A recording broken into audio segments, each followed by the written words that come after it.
Superstition, thank you for joining us once again on the Connecting Greek show. We have an amazing show today. I'm super excited about this one.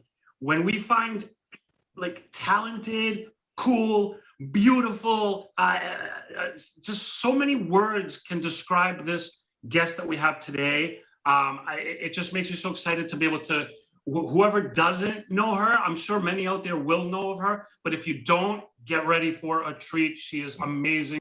She's so talented. I was listening to her music earlier. The video, oh my God, what a great video. But anyway, I'm not gonna spoil too much. I'm gonna pass it over to my co-host, Foti. And Foti, please introduce this wonderful guest we have today.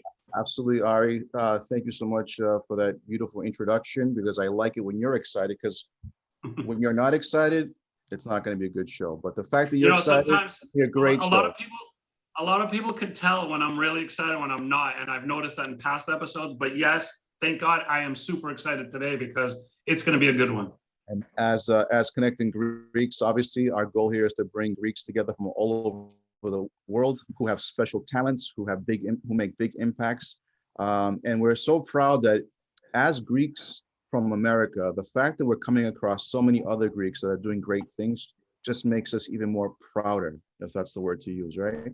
So without wasting any more time, let's bring onto the show recording artist, songwriter, and just an amazing person, Evangelia. Evangelia, thank you so much for taking time out of your busy schedule to be with us. Thank you for having me, and thank you for that wonderful introduction. I appreciate you guys. Our pleasure, our pleasure. You know, it's great to see aspiring Greeks in every field, and the fact that you're in, you know, the music industry, and the fact that you have such a unique talent for singing and performing. Obviously, as Greeks in our culture, you know, dancing and music is part of growing up, and I'm sure you have plenty of experiences as a youngster, whether it was at home or with yayas and papudis at home, or going to Greek school, or the Greek parades, or the Greek dance groups. We can go on and on and on. I'm sure there must have been some impact growing up, but what we wanted you to do for us is give us a little bit about your background, where you grew up, what part of Greece you're from, and so forth. Awesome. It's so nice to hear people list out all those things that I completely relate to, by the way. This is very refreshing to talk to you. So I was born in New Jersey. My mom is Italian American, which makes me a quarter Italian, the way that worked out. And my father is from the island of Crete in Greece, very proudly from Nomokanion in Kanya. And basically, a month after I was born, my parents took me to meet my father's family in Crete. And from then on, I basically spent my life going back and forth for significant amounts of time. Like sometimes it was even beyond just the summer, but it was always at least the entire summer, to the point where I would leave school a few days early and like enter late too. I'd always miss anything that happened in the beginning of the year because I was like, I want to be in Greece, and my family was down for that education that we got. Being, you know, on the farm with Yaya is basically how things were for me. I lived with my Yaya, Evangelia. I was named after her, and a lot of my inspiration is from her and my experiences with her, and my family in Greece. So awesome. It's so funny to hear you say like you spent the whole summers there and sometimes left school early and sometimes were late, because that literally is like a mirror of like how I grew up as well. Exact same thing. We're so lucky. Right? And all my friends are like, how are you doing that? And I was like, well, we got to go to Greece. Like, it's not even a question. And we want to go as long as possible. And I'm like, your parents are okay with this? Like, my parents fully support this. Yes. They know I'll catch up. I did okay. I was fine. Yeah, never a problem. That's amazing. So you obviously were influenced by this type of upbringing. And it sounds like your grandmother was a big influence. Did you learn any sort of like music from her, or was she just kind of inspirational in general? She was inspirational in general. She ran the olive oil and the olive groves and the farm all on her own. She was widowed at like 40, and just was was one of the strongest people I've ever met in my life, period, and just so hardworking and determined. So just learning about work ethic from her in terms of whatever it was that I would do came from her. And then also she loved critica, rizitica, that really traditional music. And she was so proud that I loved it too, and that I loved dancing. And, you know, at a certain point, she couldn't come to the panegyrια anymore. And I would come home and she would say, Bagilio, χόρεψες μπροστά. Έκανες τις φιγούρες σου, you know, like, did you do your little tricks and stuff? Did you dance in the front? Did you make the family proud, basically, you know? And I was like, yeah, I sure did, you know, and dedicated it to you. And so, yeah, she was a big influence. And then also my father, it was so important for him to keep us really close to the culture. I grew up with him being the cultural chairperson of the Pan-Cretan Association of America. So very proudly bringing over all sorts of cultural events to the United States to tour, not just in New Jersey, but go to all the different chapters around the country.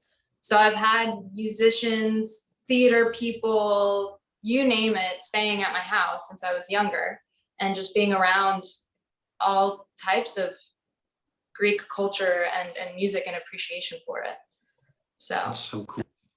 Yeah. It sounds so cool to like hear you describe that, because I could almost picture it in my head. And that's very cool about your dad. I don't know if, has he ever come to Boston for any of the Cretan stuff? Because I think we have a pretty big population here, right? Sure we did. I've even been to, like, I was involved in the Pan-Cretan youth, and I still am as much as possible. But I remember going up to a convention up in, I think it was Springfield is where the chapter is, if I remember correctly. So yeah, definitely just very in touch and very proud and appreciating of the importance of keeping our culture close.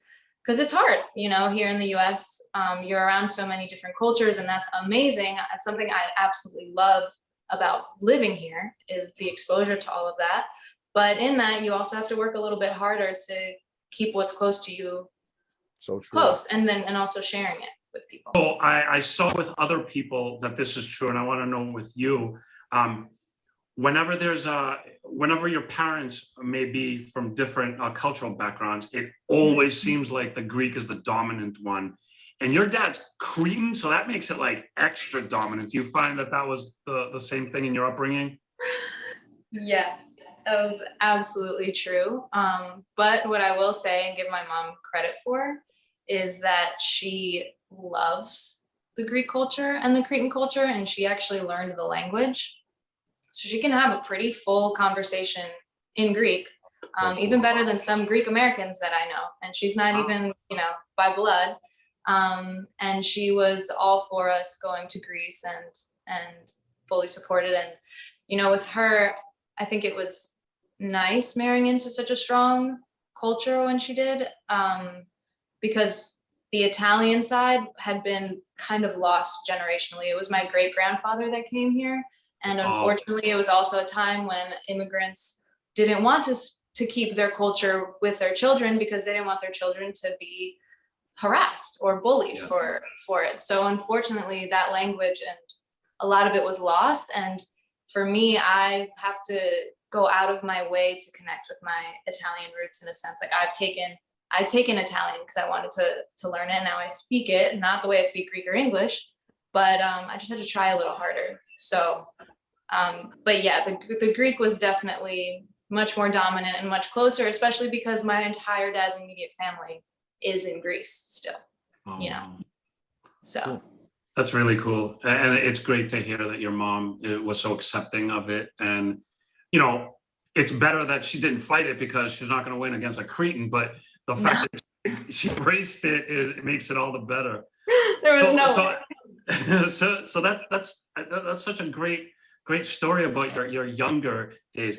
So why don't you bring us a little bit more to the current? How did you kind of get into music, and how did that go from getting into it to actually making it like a career?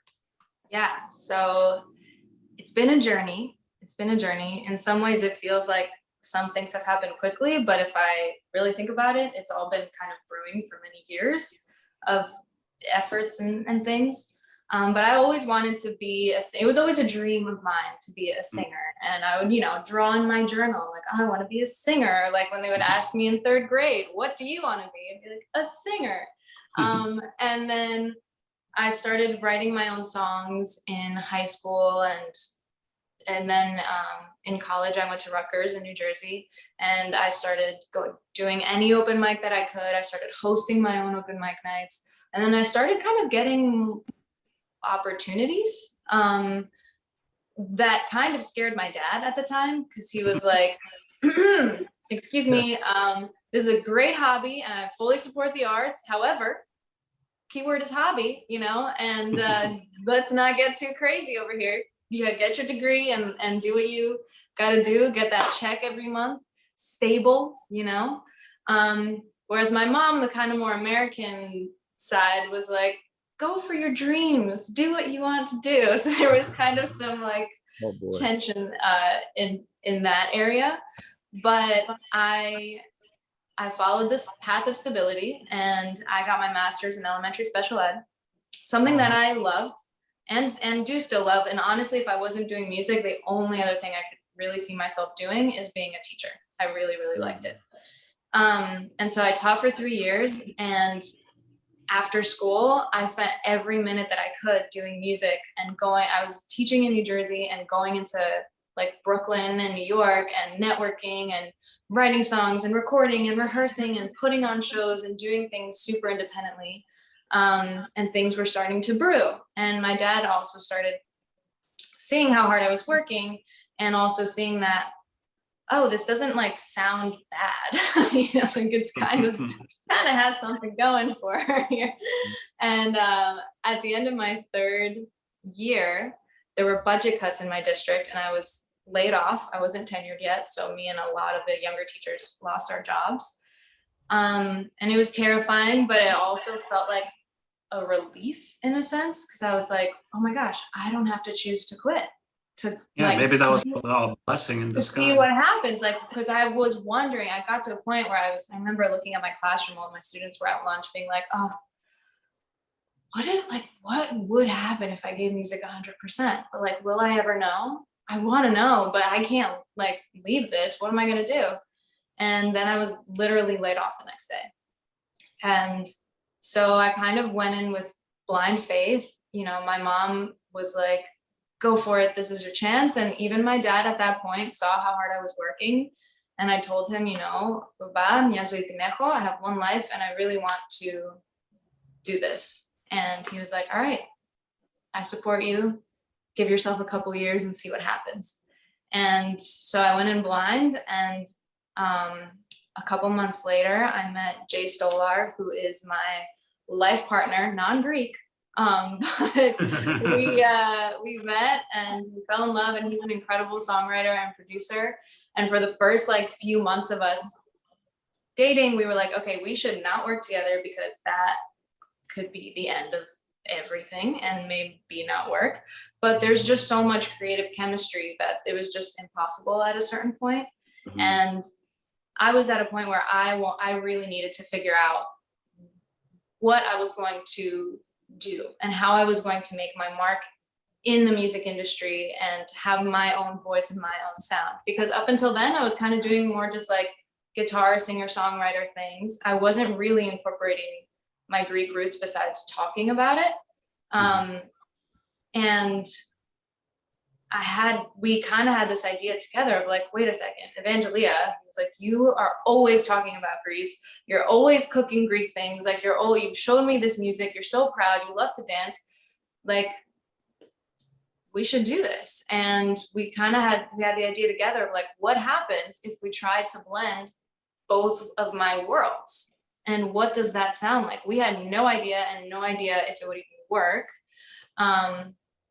But yeah, so then I put together a Google Doc with like links to some of my favorite Greek songs and instruments and all this stuff. And then we set up some sessions with some amazing producers and songwriters where I like went in, I kind of like presented my culture and showed examples and talked about it. And then we wrote songs inspired by it, so that we could have music that truly felt authentic to me, because I also very much am a New York City, New Jersey, like American girl, but I'm also a girl from the Choreo and from Crete who loves to go to Panigirya and dance and buzukia and all of the above. And it was quite an experiment trying to find that balance. But once we found it, it just clicked. And for the first time, I was like, wow, I've really found something that feels so true to me. And then everything kind of followed. It was like, I was like, oh my God, this whole time, all I had to be was myself. Like that's, how did I not figure that out? But it took all that time to figure it out, you know? And Jay, not Greek, but plays bouzouki, so he's on all the tracks. I was gonna say he has a bit of a resume too, so it's not like you guys were just like starting this out. He kind of knows what he's doing, and he probably has a good ear for it, and that makes a good combination for the two of you. Even if he's not Greek, I mean, the talent is all you need, and you can make anything sound exactly the way you want it to. Yeah, the talent. And judging from the videos I've seen, I mean, I think you guys pretty much nailed it right on the head. I mean, I get such dance vibe, pop vibe, Greek vibe, and not just like Greek, but like it has like kind of that like, yeah, outside of American sound, and I love it. It's great. You guys are doing good stuff.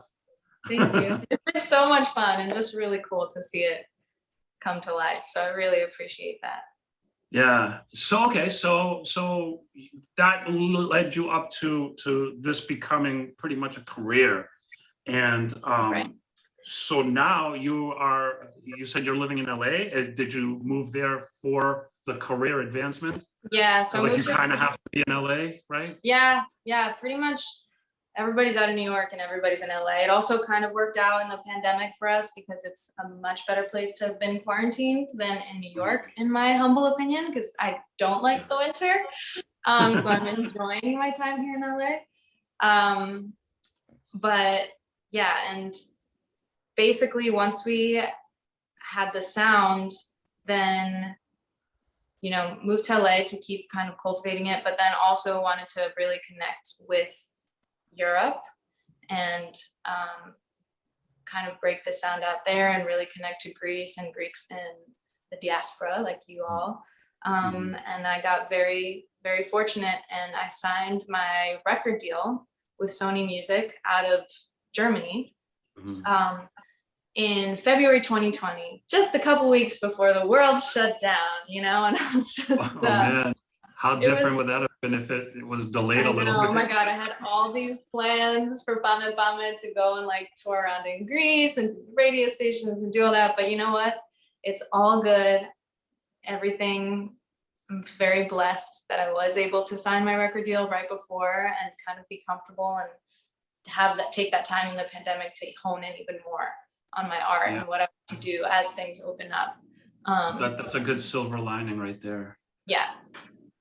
So yeah, and I have Panic Records in Greece. It's all the different Sony affiliates in the different territories. So it's just been really cool. I got some questions for you, Evangelia. Yeah. Growing up, you know, in the American scene and also in the Greek scene, who were some of your inspirations from musicians in the US growing up that really inspired you as well?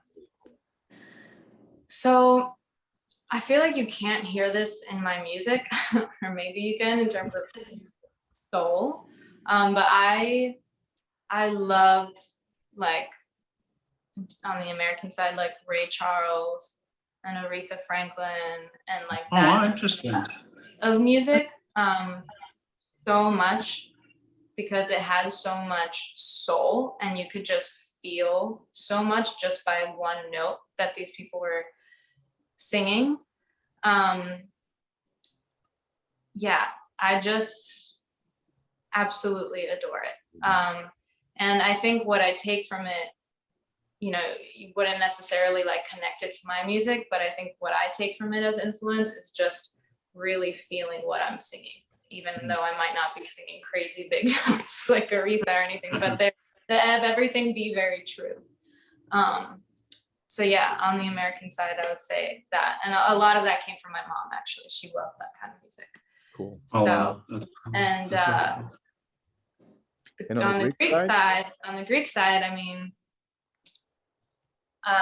we had Vespina Vanvi bumping in the car all the time, that album like in the early 2000s. And then of course, all sorts of Kritika from Garganuraki, and Poulopoulos, so many old, like Manos Loizos, Theodorakis, all those like kind of classics, like take each different like kind of genre of Greek music, and we definitely had it on some mix CD that my dad put together in the car. But it sounds like the soul is it, like whether it's Greek or American, that soulful music is something that touches you. Yeah, totally. Just something that feels honest and that feels real and moving. Is very inspiring to me. Yeah. So have you performed in Greece since the career kicked off? No, not yet. I'm really looking forward to it. Okay. I've been to Greece twice in the last 5 months, which has been amazing. Kind of makes up for the lost time that I couldn't go in 2020. But I went in July. I filmed a couple music videos and stopped by again in September. Working on some things that I can't quite reveal just yet.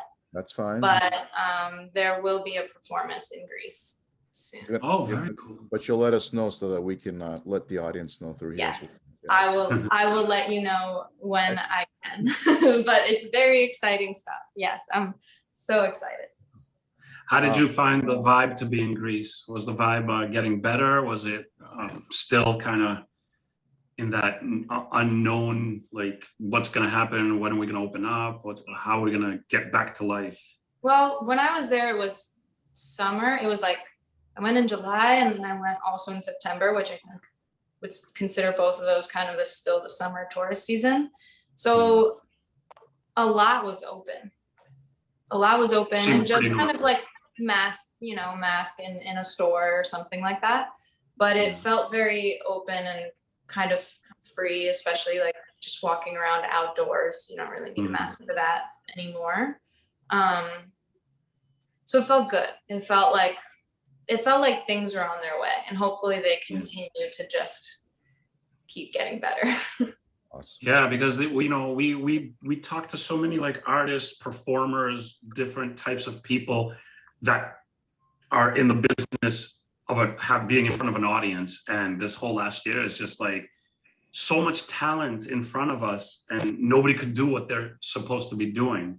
And we're going to add you to that list because such a great talent you have, and you should be in front of lots and lots and lots of people. And of course, you could do it virtually, but getting that live, especially somebody who feels the music and the soul of it, like you are the type of person that should be in front of an audience. Like you got to get back out there, and I hope that happens sooner than later. I can't wait to do it in front of like actual real human beings, and to like make eye contact. It's the best, you know. And you get to feed off of the crowd, Yeah, it's the best. There's nothing like it. It's one of my favorite things. Just connecting with an audience. It's the best. What about Evangelia? Can you tell us a little bit about your two hits that we love listening to, Fotia and PAME PAME? Yeah. So PAME PAME was the first song that I released, and it was one of the first songs also that just felt very like, guys, we did it. We found the recipe. This is the sound, and kind of one of the first songs presented. And I actually shot the music video for PAME PAME in Crete, in my yaya's farmhouse. Oh, cool. And also in the village of Paliochora. I threw a party, the PAME PAME party, essentially, that we filmed. And I had my friend DJ it and play obviously like my songs to lip sync to, but I also had him play all types of music that I loved, even Critica, Calamaciano, like everything. So that to like really, it was like a real party, and it was just family and friends in the village came. And so if you watch that video, those are like real people. Nobody's an actor. It's just Jeffy, which is what I wanted to show. And I remember some of my younger friends that I was inviting are like, oh, my mom wants to come, but like I told her it's like a music video, like she can't come. I was like, no, dude, your mom can totally come, and so can your yeah. Like bring them all. Like everybody's welcome here. Okay, it's a family affair. So that was really, really fun. And then with Fotia, I love that song. We wrote it the day after I signed my record deal in Germany with this amazing producer and songwriter called Alexis Troy, and he happens to be half German, half Greek. And it was like such an amazing thing working also with somebody who like actually speaks Greek. So co-writing with him was awesome, and Jay was there, and Jay still played that bouzouki. And in that video, I wanted to kind of showcase Zebekiko in a somewhat like abstract way. And so you'll see me kind of doing some Zebekiko moves in that video, and it's kind of like a, if you know, you know. Like if you're Greek, you know that move. If you're not, you're like, that's kind of interesting. That's amazing. Do you find that the Greek influence is helpful to pursue your career? Do you think it's something that like is important to you to portray those Greek roots, or would you just, like, if somebody said you can't do a Greek sound anymore, you're gonna be straight pop, like would that like completely like crush you, or is that it's just something that you would like to do but it's not something that you have to do? I at this moment in time, I would say like, no way, I don't want to do that. I want to continue on this path that I'm on, because it's, again, like I said, it feels the most true to who I am. Like there's two worlds living inside of me, and I kind of think, and to be honest, in my music, it's like, you know, sometimes there's a little bit more Greek influence or a little bit less or whatever, but I think just swimming around in this world is what makes sense for me right now. Because I actually have had somebody say like, oh, I don't know, why don't you just do like a regular like pop song or something? And I was like, why? That's not me. Yeah. And like, that's not gonna, like, who's gonna care? Like, who's gonna, you know? And I'm very, like, sorry, I was just going to say that there's a lot of that, and you're unique, and I think that's just very cool. And I think that I mean, again, I can't speak on behalf of younger audiences, but it seems to me that, you know, their exposure is so much, you know, internet, phones, everything is like right there, instantly accessible. So it's like you need something unique to break through, and I think that that's something very cool about what you're doing. It has that unique flavor, but it's familiar enough for anybody who's a pop fan or a dance music fan, or, you know, but it has that little spice, that little flavor, you know, that I think adds a lot to it. Seasonings, you know, it's not boring. Gotta make it tasty. Exactly. No, thank you. I appreciate that, and it's true, and it's something like when it finally clicked. Because not only did it just feel true to me, it was like, oh, this is like, I have my thing now. Like, this is a unique thing that it was almost like when I was in the discovery period of figuring out, okay, what am I going to do? Because also like time was a ticking, and I really wanted to make this work and not have to go back to the classroom without feeling like, okay, I really gave it a shot. And it just clicked and made sense to go this route. So and I was like, oh, this is it. That intuition. Huh? Follow that intuition. I mean, it's, you know, a lot of us, we second guess things, and we think about it, we overthink it, overanalyze, but if that feeling is there and you go with it, we've seen so many successes, because if you follow that feeling, usually most of the times, if not all the times, there's always great outcomes. Yeah. Yeah. Just the guy, and it's also a long game too. Of I think in a way what's in some ways challenging about what I'm doing is that it doesn't really exist, this genre in particular. And I think it just is gonna talk about it like with my career, that it's a marathon and not a sprint. And really, and like recognizing that and have the patience to be okay with that, and knowing that in the long run it all is for the best, essentially. And because we're definitely not following a trend, we're just kind of doing our own thing, you know. I mean, there's a challenge in that because you have to wait a little bit, but it's been really amazing getting the response, and you know, people talking to people like you, and as more and more people slowly like find out, it's just felt so gratifying and just really amazing. Gives me so much like hope and excitement for the future to come, you know. It is absolutely unique. It is unique. We've talked to like pop singers who are Greek, but they only do straight like American pop, and then we've talked to pop singers who only do Greek. So Greek people who do music are out there, but what you're doing, there's such a like cool. I mean, everybody out there, you know, right now, just stop what you're doing. Actually, finish watching the interview and listening, and then go to YouTube and like just watch her videos, listen to the songs. Like you will get such. If you're sitting down after, yeah, I'll put money down that you won't be sitting down, because it just has such a catchy. And if you're Greek too, like you just get all the flavor. We would have loved to have Evangelia back in the our days of Greek nights and Greek nightclubs.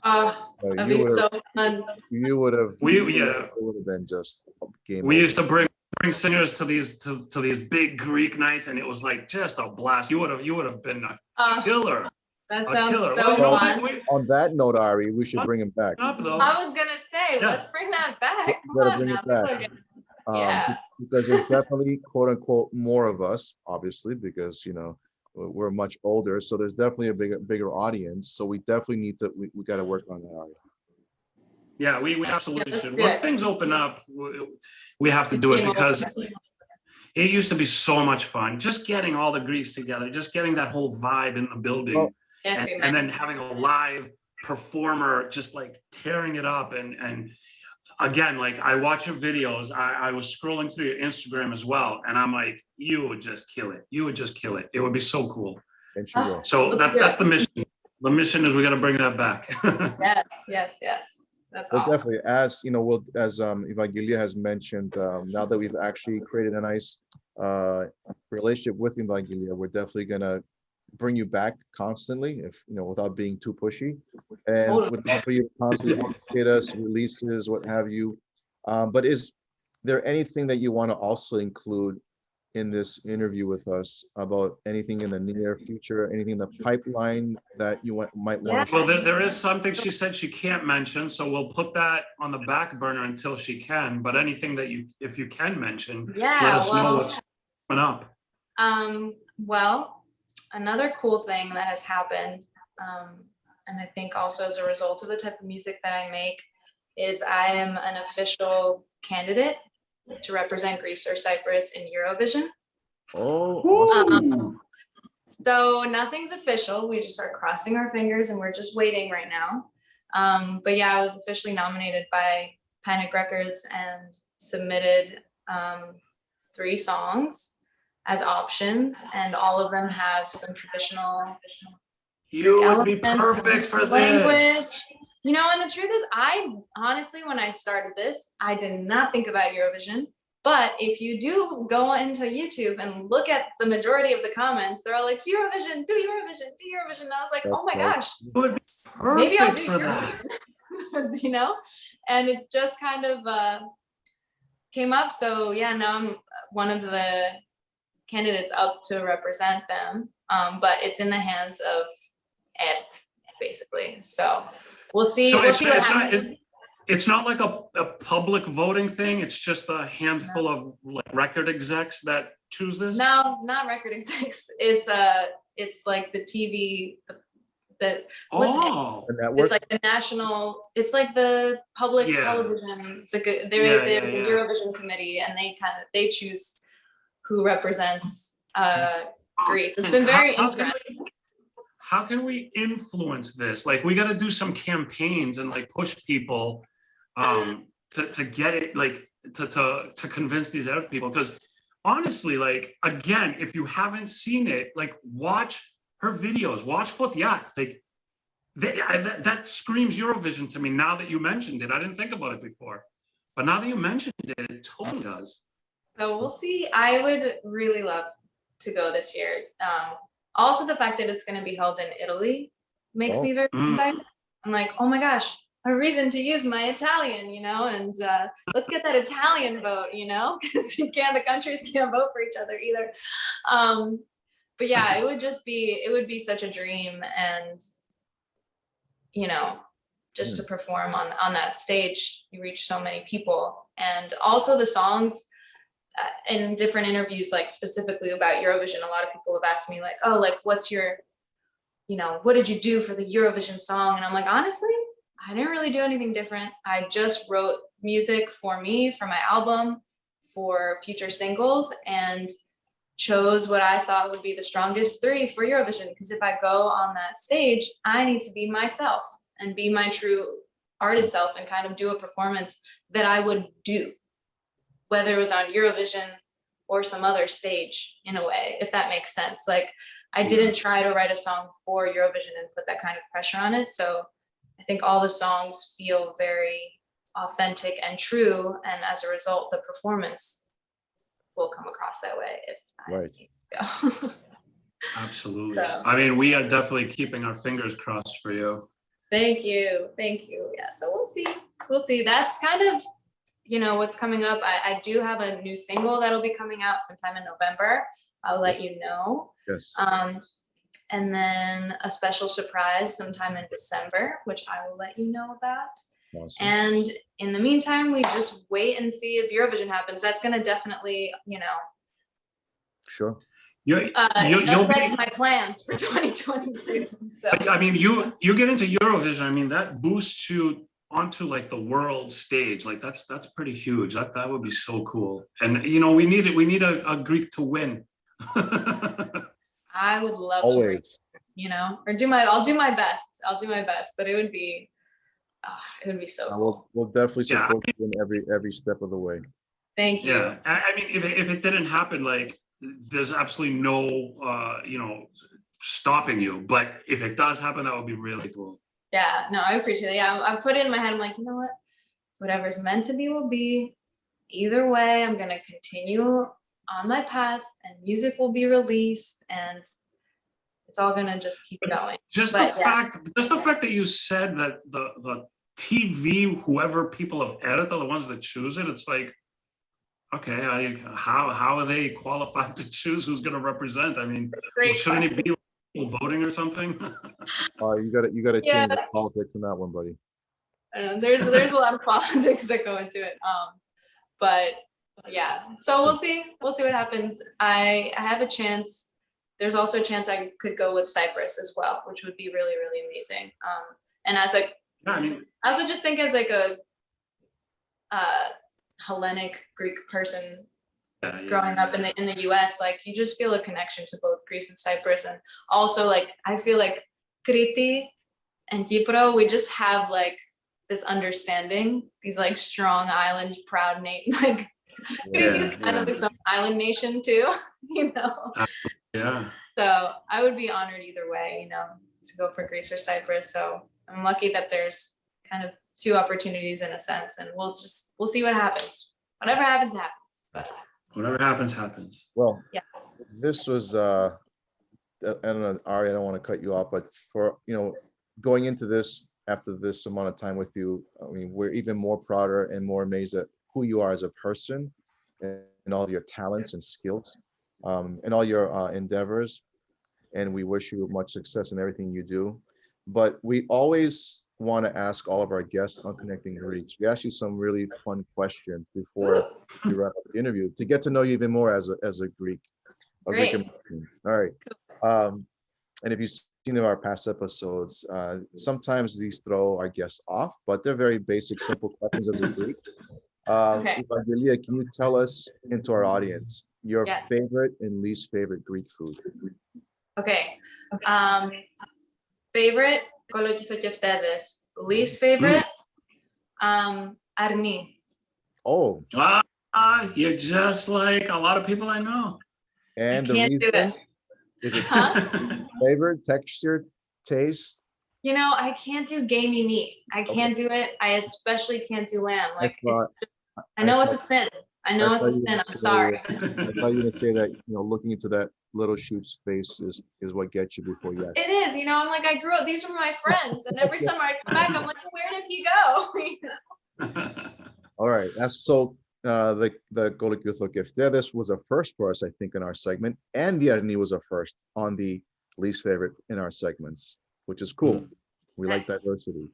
And you mentioned, growing up with Yaya, growing up in the Horio.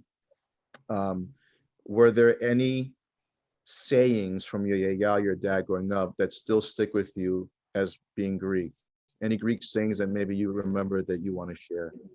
Yes, my favorite one, it's kind of more a word than a saying, but kind of feels like a saying, but is meraki. The word meraki is like everything to me. It's part of what inspires me also every day. And it means to put so much soul and love and passion into your work that you leave a part of yourself with it. And there's no direct translation in English. Like, you have to describe it that way, but in Greek, it's just the word meraki. And what I love about it is that it's not just for like art. It's kind of like, you look at life like art. Like my yaya would be like, it's all with meraki. You make the bed with meraki. You present your musafirides, the food, with meraki. Like, whatever you do it with love and give a part of yourself to people. And I really, really love that so much. And I think about that with my music. I'm so glad that you mentioned that. Out of all the sayings, you're the first to actually present that, but that's actually so deep in our Two culture. for two. And you know what else is coincidental? I tried to get meraki.com as a domain name years ago, and somebody took it. So I think we should join forces, find this person. We gotta get it. Force over. And the last question for you, Evangelia, is, as Greeks in our culture, we have some deep-rooted behaviors, and then we're also big into superstition as Greeks. Is there any superstition that you still live by today? Yes. I live by the mati. You gotta be protected at all times. I even have here, I have these little like mati pins that I give people that work with me. Oh, cool. Oh, cool. So I give people a little piece of me, and also like, this will protect you from the bad vibes. No, but my yaya would do the prayer to take off the evil eye. It's so weird. It's like, there's no like real way to talk about it in English. It's like take off the evil eye. Because there were so many times in my life where I was just not feeling good, and I wasn't sick, and it was just this weird energy. And my yaya would do her thing, the prayer, with a belt, with one of her belts that she would wrap around, and she would like count it on her palami, on her, what is this called? Palm. Yeah. Thank you. On her palm, and it was like with the measurement of like how long the belt after the prayer and all the thing ended up on the palami. She could tell me how Matiasmeni I was, how like bad I had it, and also if it was by a man or a woman. What? Really? Wait a Yeah, minute. she was good. Like, she even did it to me in the US. Like in the US, I remember I was at like a Greek school function, and all of a sudden I didn't feel good. And my dad, who doesn't like really like believe in that stuff, but he kind of believes in this because we've just experienced it. He went and called her, and he was like, Mama, but if nothing to you have to get the evil eye off. And all of a sudden, I remember I was like, I feel great. All of a sudden, this is weird. And I didn't know. So I'm all about it, That's guys. Wear your pretty mask, right there. protect yourselves. Evangelia, this is interesting. Is your Yaga still around? No, unfortunately, Okay. 4 We're- years. God bless her. We were gonna say that we'd love to interview her as a guest. No, that's tell a, us she'd about be her. amazing. You'd have to speak That's a some heavy superpower. critica too, you know. She was Oh, like, yeah. já daí da, Oh, pô, boy. ainda hora Oh, I cagaíris, you know, they're all like super Cretan. I But yeah, I love wish. it. I love That's it. something I wish. I wish I got more video. I just wish I documented more, but it's all here and we have some good things captured. Yeah. Yeah. Just keep her memory eternal, and that's it. Yes. I mean, That was great. We got to know a little bit more about Evangelia thanks to those 3 questions. yeah, those are- Absolutely, yeah. Evangelia, it was such an honor to have you on the show. You're such a talent. You're doing great things, and we hope you continue to do great things. We are all gonna cross our fingers and do whatever we could do to send those vibes for Eurovision and for everything else that you do. We definitely want you to come back. You know, we'll just kind of do like a series as much as we can to keep up with what you're doing. Anytime. have a little hangs. Yeah. This is really Yeah, fun. and thank you so much. And we want to thank everybody out there for watching, listening. We're gonna put all of Evangelia's information, website, social media on the podcast, on the video. So again, if you already know her, you know the deal. If you don't, check her out. She's doing such cool things, and she brings that Greek vibe, and it sounds so good. And we just love what you're doing, and we appreciate you being with us, and we appreciate everybody out there for watching and listening. And stay tuned for more Evangelia, and you're going to be hearing great things from her. And that's it. We are out. Thank you, everybody. Thank you so much. It was so fun. It's like I say. Take care. Bye-bye.